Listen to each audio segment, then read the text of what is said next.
यस्य प्रसादात् भगवत् प्रसाद यस्या प्रसादान्न गतिः कुतोऽपि ध्यायास्तु वंस्तस्य यशस्त्रीसन्ध्यं वन्दे गुरः श्रीचरणारविन्दम् आजानुलम्बितभुजौ कनकवदतौ सन्कीर्तनैकपितरौ कमलायताक्षौ विश्वम्भरौ द्विजवरौ युगधर्मपालौ वन्दे जगत्प्रियकरौ करुणावतारौ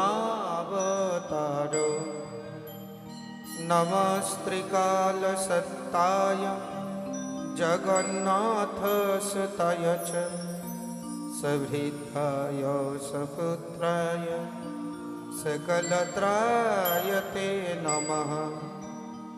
बर्हापीडाभिरामं मृगमदतिलकं कुण्डलाक्रान्तगण्डं कञ्जाक्षं कम्बुकण्ठं स्मितसुभगमुखं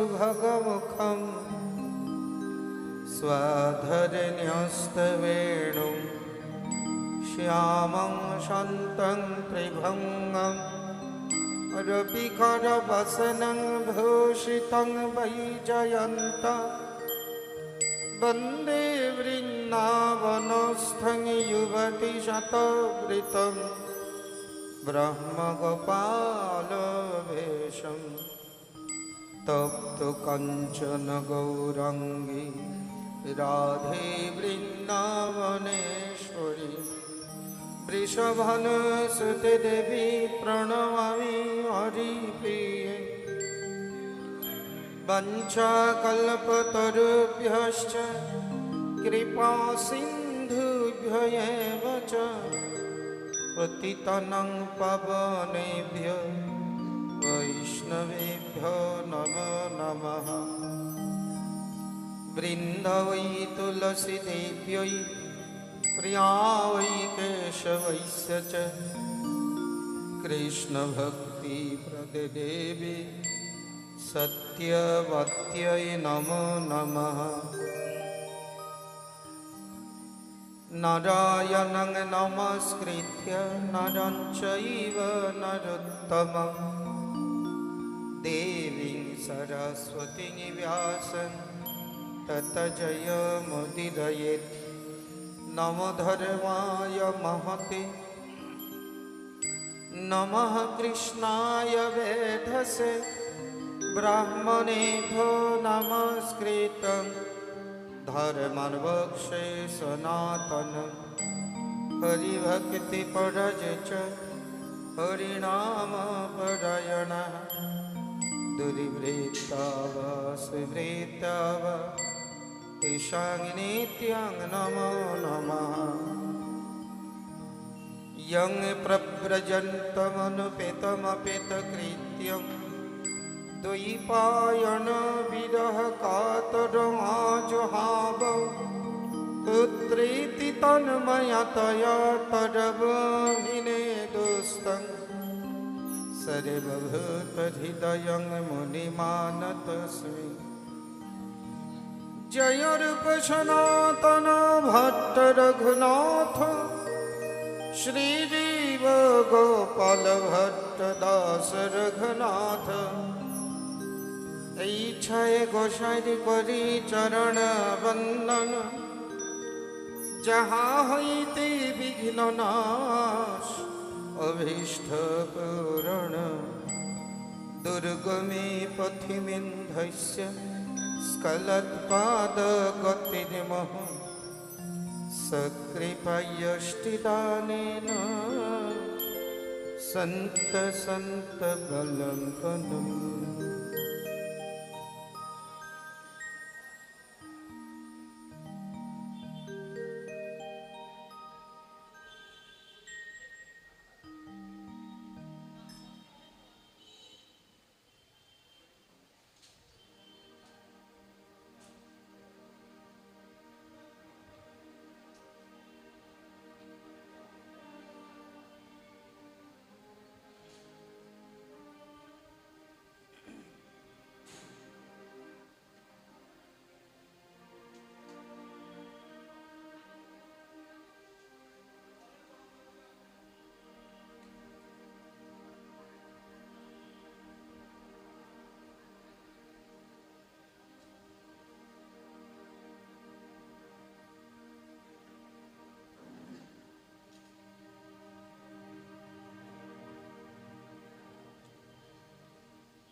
ॐ नमो भगवते वासुदेवाय। ॐ नमो भगवते वासुदेवाय। ॐ नमो भगवते वासुदेवाय।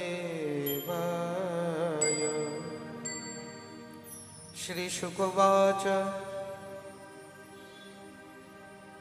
अतः परं प्लक्षादिनं प्रमाणलङ्घन संस्थानत वर्षविभागोपवर्णते जम्बुदीपो अयं यावत् प्रमाणविस्तरस्तावता शारदधिन परिवेष्टित यथा मेरुर्जम्बाख्येन लवणदधिरपि तत् द्विगुणविशालेन प्लक्षाख्येन परिक्षिप्त यथा परीक्षा वायुपवनेन।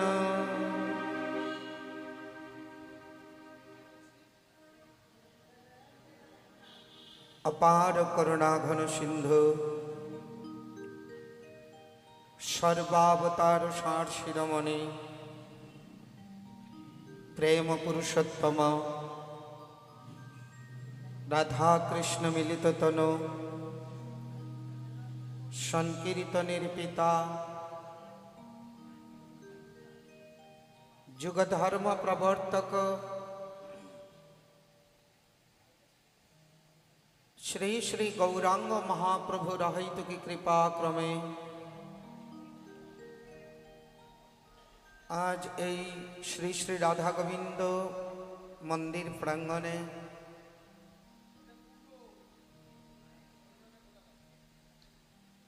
परमहंस प्रभुपाद श्रील तिनकरी गोस्वामी श्री चरण आश्रित एवं कृपाधन्य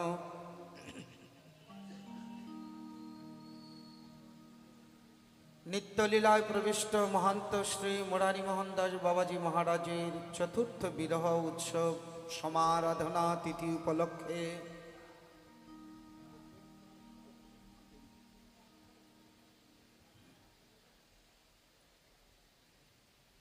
कलिकल्मष नाशकारी त्रिताप जला निर्मूलकारी हृद कर्ण रसायनकारी कृष्ण भक्ति वृद्धिकारी कृष्ण चरण प्राप्तिकारी सर्व वेदांत सारातिसार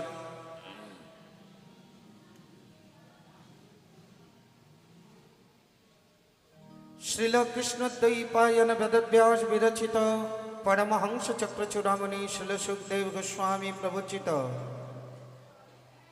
এই अष्टादशतम रस महापुराण श्री श्रीमद् भागवत सप्ताह ज्ञान यज्ञेर तृतीय दिवसे सुखदेव गोस्वामी बोलছেন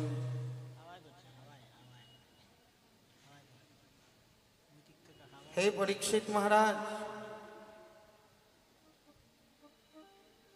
महाराज प्रियव्रतेर रथेर चाकार आघाते जे 7টি দ্বীপ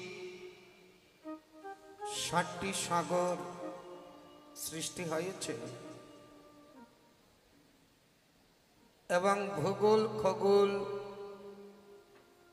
14 ভুবনের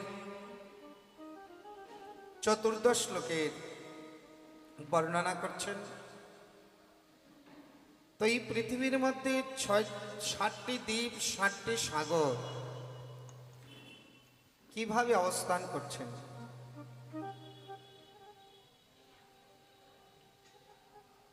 এই ভৌগোলিক বর্ণনা করছেন। পৃথিবীর ঠিক মাঝখানে সুমেরু পর্বত, যেমন পদ্মফুলের মাঝখানে কর্ণিকা, পদ্মফুলের ঠিক মাঝখানে কর্ণিকা, পৃথিবীর ঠিক মাঝখানে সুমেরু পর্বত,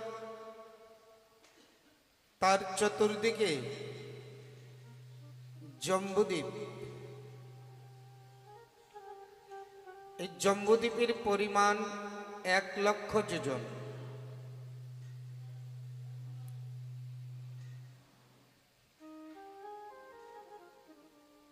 এক লক্ষ যোজন জম্বুদ্বীপের পরিমাণ। এই জম্বুদ্বীপে বড় বড় জাম গাছ,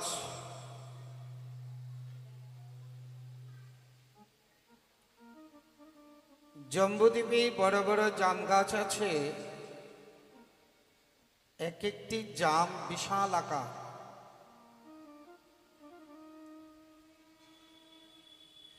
আমাদের পরিমাণে এক একটা হাতির মতো এক একটা জাম। সেই জামের রসে একটা নদী হয়েছে যার নাম জম্বু নদ। চৈতন্য চরিতামৃতে কৃষ্ণদাস কবিরাজ গোস্বামী কৃষ্ণ প্রেমের উপমা দিতে গিয়ে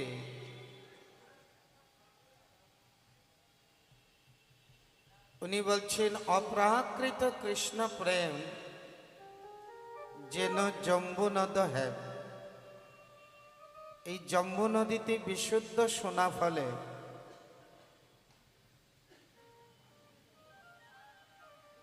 যে সোনা আমাদের নরলোকে কেউ পায় না।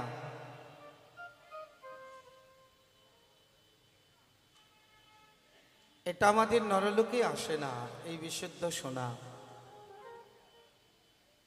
এই জম্বুদ্বীপকে দ্বিগুণ আয়তনে চতুর্দিকে ঘিরে রেখেছে লবণ সমুদ্র।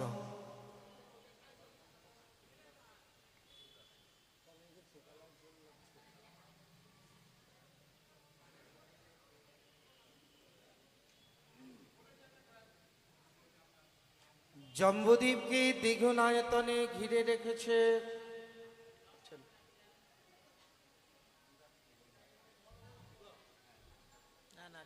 জম্বুদ্বীপকে দ্বিগুণ আয়তনে ঘিরে রেখেছে লবণ সমুদ্র।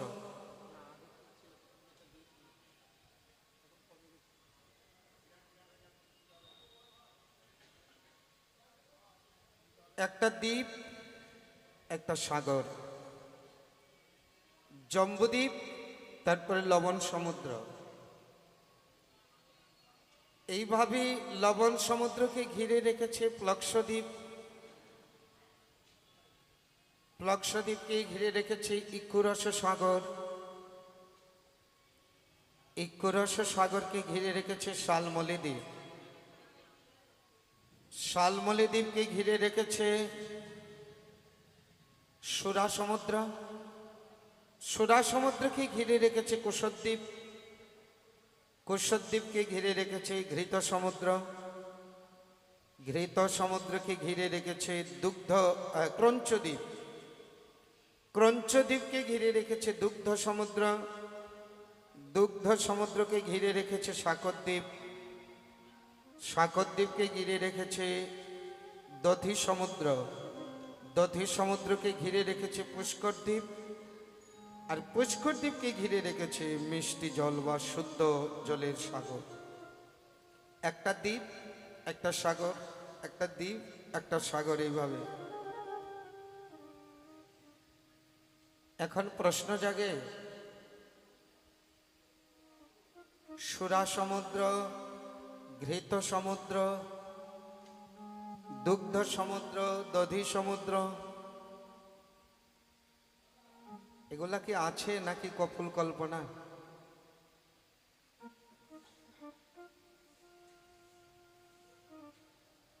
আছে না অতিরঞ্জিত লেখা?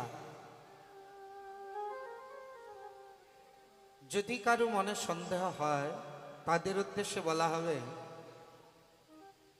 ঘৃত সমুদ্র, সুরা সমুদ্র তো আমরা দেখি না,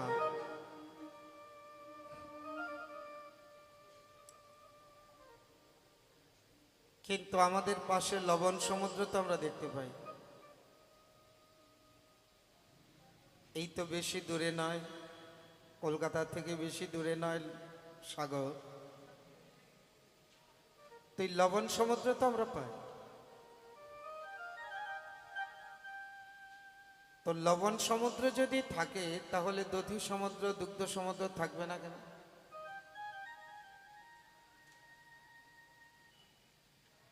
তো এক একটা দ্বীপ এক একটা সাগর।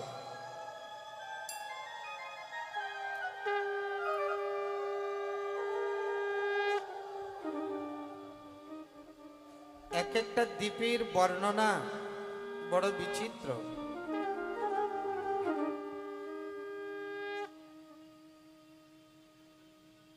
আমরা আছি এই জম্বুদ্বীপে, 9টি বর্ষের একটি বর্ষ এই ভারতবর্ষ।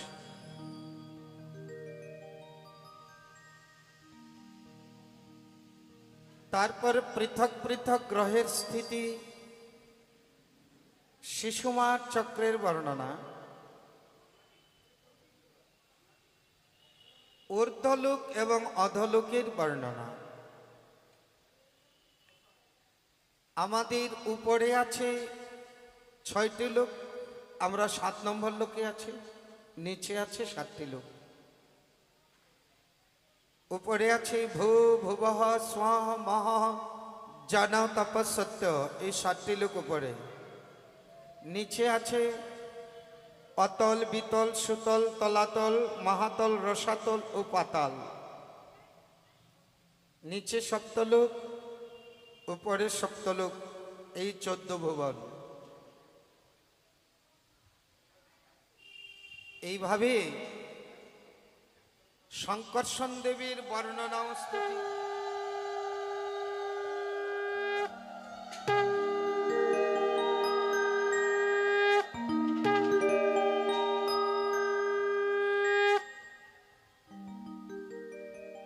নরকের পৃথক পৃথক গতির বর্ণনা।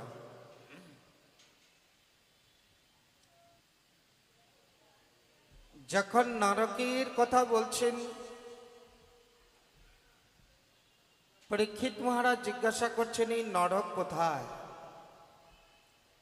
ত্রিলোকের ভিতরে না বাহিরে? আপনি কৃপা করে এর বর্ণনা করুন।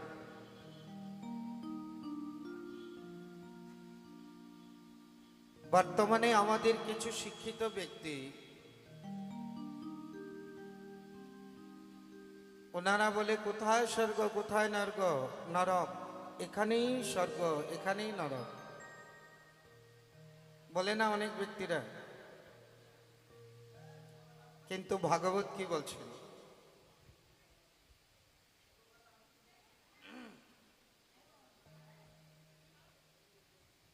ভাগবত বলছেন, সুখদেব গোস্বামী বলছেন, এই নরক ত্রিলোকের অন্তর্বর্তী, ত্রিলোকের মধ্যেই পৃথিবীর দক্ষিণ দিকে, পৃথিবীর নিচে জলের উপরে, পৃথিবী থেকে 7,92,000 মাইল দূরে নরক অবস্থিত।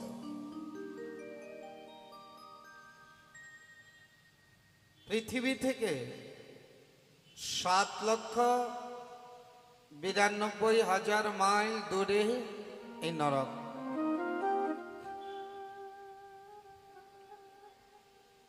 অনেক নরক আছে, কিন্তু এর মধ্যে বিশেষ কয়েকটি নরকের বর্ণনা আমি করছি। তামিশ্র, অন্ধ তামিশ্র, রৌরব, মহারৌরব, কুম্ভীপাক, কালসূত্র, অশিপত্রবন, শুকরমুখ, অন্ধকূপ, কৃমিভোজন, সন্দাংশ, তপ্তসুর্মি, বজ্রকণ্ঠক, শালমলি, বৈতরণী, পয়ুত, প্রাণরোধ, বিশেষণ, লালাভক্ষ, স্বারমেধন, অবিচি, অয়পান, খারকট্টম, রক্ষগণভোজন, শুলপ্রেত, দ্বন্দ্বসুখ, অবট নিরোধন, পর্যাবর্তন, সূচিমুখ। এইভাবে 28টি নরক আছে প্রধান। কোন কাজ করলে কোন নরকে গিয়ে পতিত হয়, এগুলো আমাদের শোনা একান্ত কর্তব্য। আমরা তো মন মতো কাজ করে নেই, কিন্তু তার পরিণাম কি? এগুলো যদি জানি তাহলে সেই সব কাজ করতে আমাদের বিবেকে বাধা দিবে।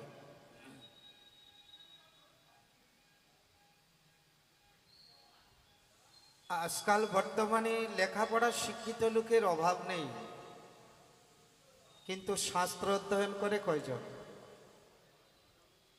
বর্তমানে ঘরে ঘরে শিক্ষিত ব্যক্তি, কিন্তু শ্রীমদ্ ভাগবত শ্রীমদ্ ভগবত গীতা কয়জন অধ্যয়ন করে? কোন কাজ করলে নরকে গিয়ে কোন সাজা পেতে হবে,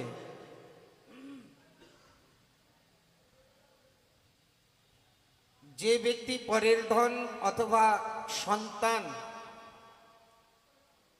বা স্ত্রীকে অপহরণ করে, আজকাল যেটা বেশি চলছে, সন্তান, ধন, স্ত্রী। সন্তান আর স্ত্রীটা কম, কিন্তু ধন তো সচরাচর সব সময় চলছে। কার ধন কে যে লুটছে, কার পকেট কে কাটছে, কার পেটে কে লাথি মারছে, কাকে ঠকিয়ে কার পকেট ভরছে, এ তো দৈনন্দিন একটা অভ্যাসই হয়ে গেছে। বলছি, অপরের ধন, সন্তান অথবা স্ত্রীকেই যারা হরণ করে, যমপুরুষ তাকে মৃত্যুর পর কালপাশে বদ্ধ করে তামিশ্র নামক নরকে নিক্ষেপ করে। সেই অন্ধকারময় নরকে তাকে অন্ন জল দেওয়া হয় না, অন্ন জল দেওয়া হয় না, অন্ধকারের মধ্যে রেখে দেয়। আর দণ্ড দ্বারা তাকে প্রহার করা হয়, নানা রকম ভয় দেখানো হয়, অত্যন্ত কষ্টে মূর্ছিত হয়ে পড়ে। এই হয়েছে তামিশ্র নামক নরক। এর মধ্যে আছে অন্ধ তামিশ্র নামক, যে অন্যকে প্রতারিত করে, তার স্ত্রীকে সম্ভোগ করে, তাকে যমপুরুষেরা অন্ধ তামিশ্র নামক নরকে নিয়ে নিক্ষেপ করে। সেখানে ছিন্নমূল বৃক্ষের ন্যায় তাকে দণ্ডের দ্বারা প্রহার করে। যন্ত্রণায় ভোগ করতে করতে সে বুদ্ধি ও দৃষ্টিশক্তি হারিয়ে ফেলে, অন্ধ হয়ে যায়। সেজন্য অন্ধ তামিশ্র নামক নরক। যে এই শরীর আমি, এই ধন সম্পত্তি ও স্ত্রী আমার, এটাই তো আমাদের স্বাভাবিক কথা। আমি আর আমার, এই স্ত্রী পুত্র ধন সম্পত্তি আমার, এই বলে অন্য সকলের সাথে কলহ করে, ঝগড়া করে, নিজের আত্মীয় পরিজনকে শুধু পোষণ করে। সে মৃত্যুর পর নিজ পাপের জন্য রৌরব নরকে পতিত হয়। এই রৌরব নরকে, এই রৌরব নরক এমন ইহলোকে, মানে এখানে যেমন যেমন জীবের প্রতি হিংসা করা হয়, এই পরলোকে জমযাতনা প্রাপ্তিকালে সেই সব জীব ওইখানে রুরু নামক এক বিষধর সর্পের মতো হয়ে তাকে চতুর্দিকে দংশন করে, যন্ত্রণা দেয়। এই রুরু নামক জীবগুলো আমাদের বর্তমানে পৃথিবীতে যে বিষধর সর্প, তাদের থেকে শত সহস্র গুণ বেশি বিষাক্ত।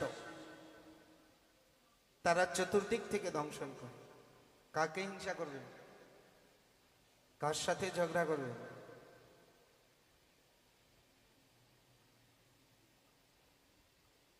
সেই রকম মহারৌরব,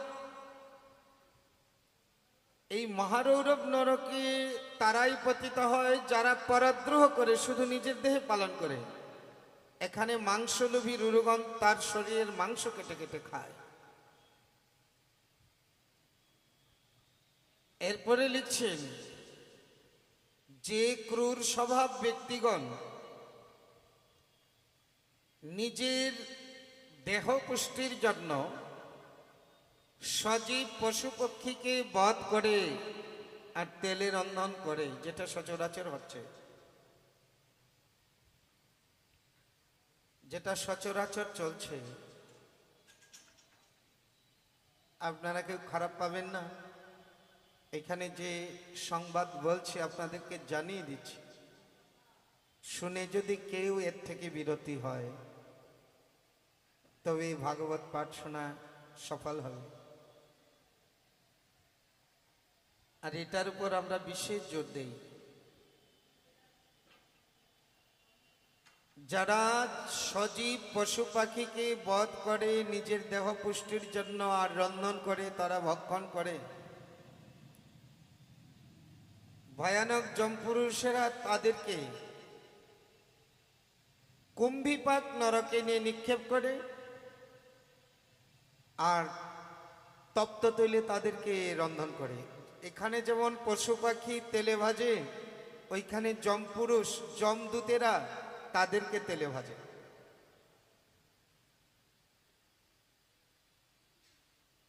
সেজন্য আমরা বারবার সকলকে করজোড়ে নিবেদন করি, এই দেহ পুষ্টির জন্য, জিভার স্বাদের জন্য পশু পাখি বধ করতে হয় না। ভাগবতে দেখুন কি কথা বলছেন, মহাভারতে তো আরো বেশি লেখা আছে। কিছু কিছু কিছু ব্যক্তিরা আছে বা কিছু রাজনীতিবিদ নেতারাও আছে, তারা বলবে কোন শাস্ত্রে লেখা আছে যে পশু পাখি হত্যা করতে নাই, বধ করতে নাই, আমাদের যেটা মনে চায় সেটাই খাবো। কোন শাস্ত্রে নিষেধ আছে? তাদের উদ্দেশ্যে বলছি, যদি কেউ বলেন যে কোন শাস্ত্রে লেখা আছে, তারা দয়া করে আমাদের কাছে চশমা চোখে দিয়ে আসুন, আমরা দেখিয়ে দিব। মহাভারতে 18টি পর্ব, মহাভারতে 18টি পর্বের মধ্যে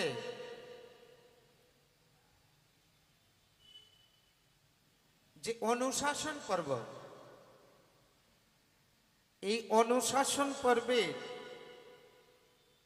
114, 15, 16 অধ্যায়, 3টি অধ্যায় শুধু মাংস ভক্ষণের নিন্দা করেছে। 3টি অধ্যায়, 1-2টি শ্লোক নয়, 3টি অধ্যায়, প্রায় শতাধিক শ্লোক।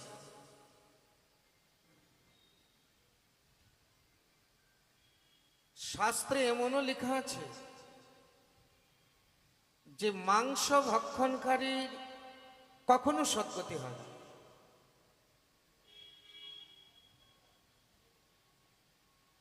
হয়তো আপনারা বলতে পারেন, বাবাজি এই জন্য আমরা ভাগবত পাঠে আসি না, এই আপনাদের কাছে আসলে এটা খেতে পারবো না, সেটা খেতে পারবো না। আরে বাবা, জীবন পেয়েছি কয়দিনের, খুব খাও, খুব আনন্দ করো। বলে আনন্দ করবেন আরেকজনকে কষ্ট দিয়ে? খুব গুরুত্বপূর্ণ আলোচনা। কেউ কেউ তর্ক করবে, আমরা না হয় পশু পাখি বধ করি, আপনারা তো শাকসবজি খান, তো এটার কি প্রাণ নাই? গাছপালার প্রাণ নাই? ওদিকে আবার পাক্কা আছে। তো যারা বলবেন শাকসবজি এবং গাছপালা প্রাণ আছে, তো পশু পাখি হত্যা করা আর গাছপালা খাওয়া একই কথা। বলি আপনি বলতে পারেন, কিন্তু একটু আমাদের কাছে আসুন, শাস্ত্র কি বলছে একটু শুনুন।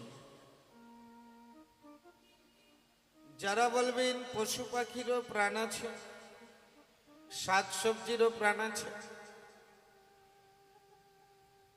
তাদের উদ্দেশ্যে বলা হবে, মাও নারী, স্ত্রীও নারী, বোনও নারী, তিনজনই নারী নাকি?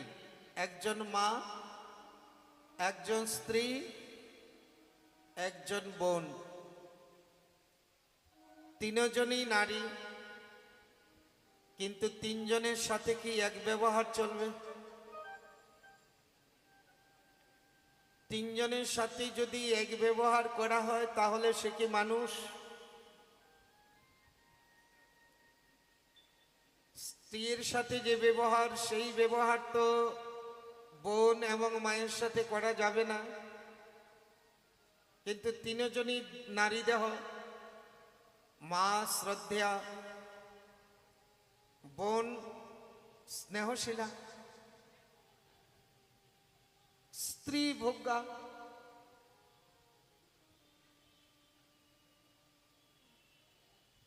যেমনি মাও নারী, স্ত্রীও নারী, বোনও নারী, তিনজনের সাথে এক ব্যবহার চলা বা এক ব্যবহার করা ঠিক নয়, তেমনি শাকসবজিরও প্রাণ আছে আর পশু পাখিরও প্রাণ আছে। শাকসবজি আহার্য, কিন্তু পশু পাখি আহার্য নয়। এবং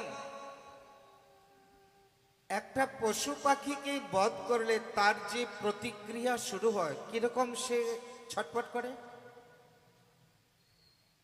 একটা পাখি, একটা পশুকে যখন বধ করা হয় সে কিরকম ছটফট করে, কষ্ট পায় কিনা?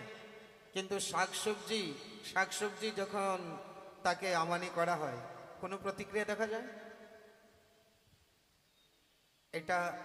ওইটা চেতন জীব, এটা অচেতন। তাই আমরা পশু পাখির সাথে শাকসবজির কোনো রকমেই তুলনা করতে পারি না। শাকসবজি আমাদের আহার্য শাস্ত্রে আমাদেরকে স্পষ্ট বলেছে। এর মধ্যে শাকসবজির মধ্যেও আমাদের হরিভক্তি বিলাসে অনেক কিছু নিষেধ আছে। শাকসবজির মধ্যেও অনেক কিছু নিষেধ আছে। যেমন গাজর, বর্তমানে প্রায়ই দেখা যায় তারা গৌরীয় বৈষ্ণব বলে পরিচয় দেয়, কিন্তু গাজর তারা অবাধে ভক্ষণ করে। এমনকি একাদশীর দিনও গাজরের হালুয়া চলে। তারা যে কোন শাস্ত্রে পেয়েছে জানি না, কিন্তু হরিভক্তি বিলাসে স্পষ্ট নিষিদ্ধ আছে। গাজর খাওয়া আর রসুন খাওয়া সমান। গাজর, মূলো এগুলো ভগবানের ভোগে লাগে না, স্পষ্ট নিষেধ আছে। হরিভক্তি বিলাসে আপনারা পড়ুন, স্পষ্ট নিষেধ আছে। কলমি শাক, গাজর, মূলো। যদিও চৈতন্য চরিতামৃতে আমাদের নিম বেগুনের প্রসঙ্গ আছে, কিন্তু অন্যান্য পুরাণে বেগুনটাও নিষিদ্ধ আছে। তবে চৈতন্য চরিতামৃতে যেহেতু নিম বেগুনের প্রসঙ্গ আছে, অনেক বৈষ্ণবরা নিচ্ছে বেগুনটা, কিন্তু অন্যান্য পুরাণে সেটাও নিষেধ আছে।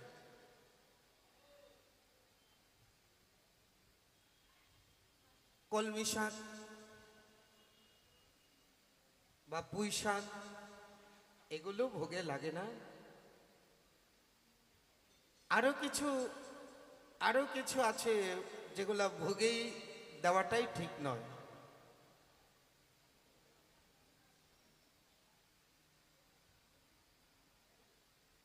শাস্ত্রে লেখা আছে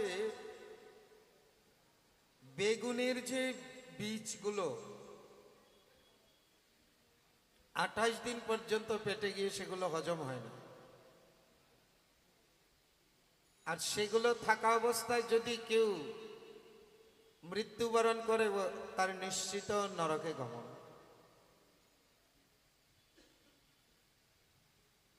তো শাকসবজির মধ্যেও কত কিছু আমাদের ভোগে লাগে না। অন্যগুলো তো দূরের কথা, পশু পাখি এগুলো তো দূরের কথা, শাকসবজির মধ্যেই আমাদের অনেক কিছু বেঁচে চলতে হয়, যেগুলো নিষেধ আছে, যেগুলো ভগবানের সেবা লাগে না। যেমন ডালের মধ্যে মসুর ডাল, ভগবানের সেবায় লাগে না। এইভাবে শাকসবজির মধ্যেও যেগুলো ভগবত সেবায় লাগে না, ভক্ত সেগুলি সযত্নে সযত্নে সেগুলো পরিহার করে বা করা উচিত। আর পশু পাখিতে দূরের কথা। তো এখানে স্পষ্ট বলছে, যারা পশু পাখি বধ করে তৈলে রন্ধন করে সেই রাক্ষস নিন্দিত নিষ্ঠুর ব্যক্তিদেরকে যমদূত তাদেরকে নিয়ে বড় কড়ার মধ্যে তেল গরম করে রাখে, আর নেওয়া মাত্র সেখানে গরম তেলে ফেলে ভাজে।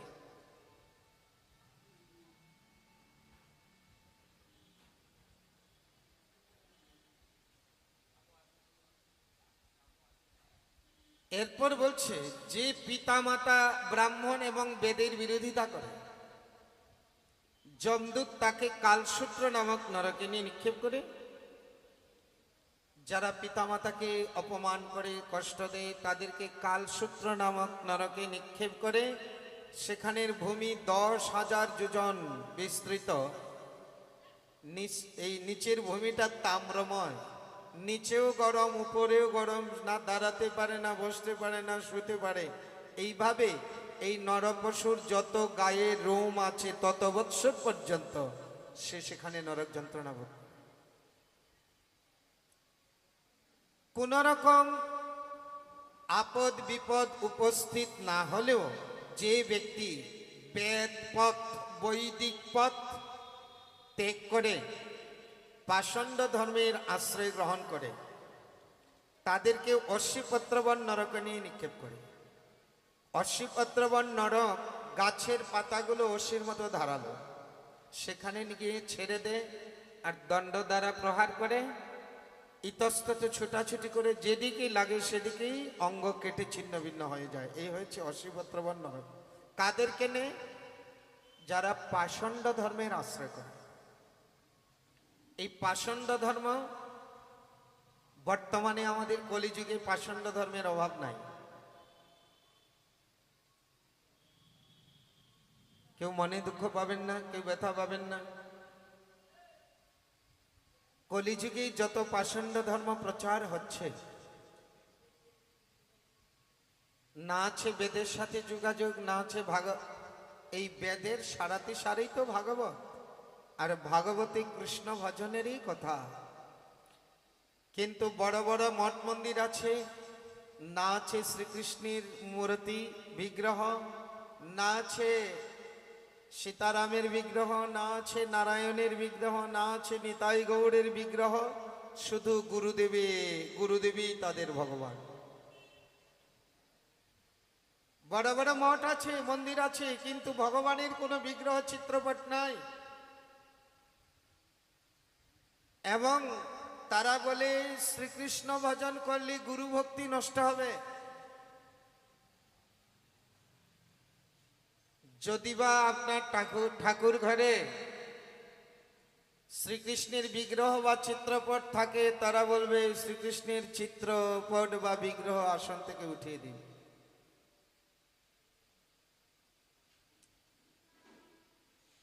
এগুলো হচ্ছে পাষণ্ড ধর্ম। মানে শাস্ত্রের বিধানকে যারা খণ্ডন করে তারাই হচ্ছে পাষণ্ড। আর আজকাল এই পাষণ্ড ধর্মের এই প্রচার বেশি। সাধারণ মানুষ জানে না কোনটা পথ কোনটা বিপদ, তাই সাধারণ মানুষদেরকে ঘরে ঘরে গিয়ে নানা রকম বুঝিয়ে প্রলোভন দিয়ে তাদের দলে ঢুকিয়ে দেয়। না আছে সেখানে কৃষ্ণ ভজন, না আছে সেখানে কৃষ্ণ নাম, কিচ্ছু নাই। বলে কিসের নিরামিষ, কিসের একাদশী, কিসের মালা তিলক, কিচ্ছু লাগবে না, সময় মতো দক্ষিণা দিস আর গাড়ি ভরে ভরে স্বর্গে পাঠিয়ে দেব। এই তো পাষণ্ড ধর্ম। বলে এই সব ধর্ম যারা প্রচার করে আর যারা গ্রহণ করে, প্রচারক গ্রাহক উভয়কেই অশ্বপত্রবন নরকে নিয়ে নিক্ষেপ করবে। আর যমদূতে